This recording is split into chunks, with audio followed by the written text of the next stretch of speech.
Hello everyone, welcome to the series on the history of English literature. And in this video, we are going to discuss the development of the lecture in the Victorian age. Introduction. The Victorian age 1837 to 1901 under the reign of Queen Victoria was a period of profound transformation in British society and culture. Among the many literary forms that flourished during this era, the lecture emerged as a prominent and influential species. The lecture, traditionally a mode of public discourse aimed at educating and persuading audiences, found new life and significance in Victorian literature. Prominent figures such as Thomas Carlyle, William Makepeace Thackeray, Charles Dickens and John Ruskin not only delivered lectures but also published them in book form, thereby cementing the lecture's status as a vital literary and intellectual tool.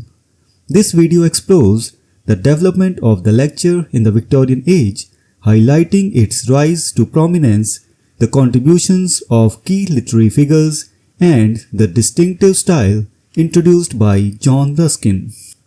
The rise of lecture as a literary form. In the mid-19th century, the lecture became a dominant literary form, both in England and America. This surge in popularity can be attributed to the era's broader cultural and intellectual currents, which emphasized education, public discourse, and moral improvement. The Industrial Revolution had engendered a more literate and intellectually engaged middle class, eager to knowledge and keen to participate in societal debates. The lecture, with its blend of informative content and persuasive rhetoric, was ideally suited to meet these demands. Early adopters of the lecture form included literary critics such as William Hazlitt and S.T. Coleridge. Hazlitt's essays and Coleridge's lectures laid the groundwork for the Victorian expansion of the genre, demonstrating the lecture's potential as a vehicle for literary criticism, philosophical discourse, and social commentary. However, it was during the Victorian age that the lecture truly flourished, evolving in both style and substance to address the complexities of contemporary life. Contributions of Carlyle, Thackeray, and Dickens. Several Victorian literary figures played pivotal roles in popularizing and shaping the lecture form. Thomas Carlyle, a philosopher and historian, was one of the foremost proponents of the Victorian lecture. His lectures, collected in works such as Sartor Resartus and On Heroes, Hero Worship, and Heroic in History, were characterized by their passionate delivery, philosophical depth, and impassioned calls for social and moral reform. Carlyle's lectures were not mere presentations of facts. They were fervent expressions of his ideological convictions, aimed to inspiring and mobilizing his audience towards societal improvement. William Makepeace Thackeray, best known for his novels like Vanity Fair, also made significant contributions to the lecture genre. Thackeray's lectures, published in collections such as The Roundabout Papers, showcased his sharp wit, keen observation of social manners, and satirical edge. Unlike Carlyle's lofty philosophical musings, Thackeray's lectures were often more accessible, blending humor with incisive social critique. His ability to engage readers through entertaining yet thought-provoking discourse helped democratize the lecture form, making it appealing to a broader audience. Charles Dickens, primarily celebrated for his novels, also embraced the lecture form. In The Uncommercial Traveller, Dickens compiled a series of essays that blend narrative storytelling and social commentary. These essays reflect his deep concern for social justice and commitment to highlighting the plight of the poor and marginalized.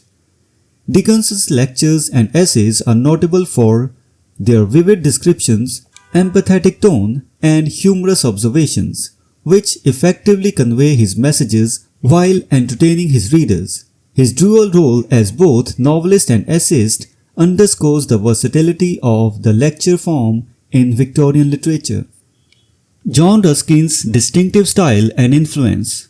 While Carlyle, Thackeray and Dickens significantly contributed to the popularity of the lecture, it was John Ruskin who bestowed a distinct style and manner upon the form, elevating it to new artistic heights.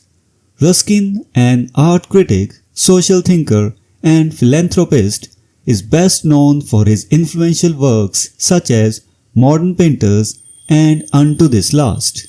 His lectures, often published as books, were marked by their eloquent prose, meticulous attention to detail, and profound moral and aesthetic insights. Ruskin's approach to the lecture was both scholarly and accessible.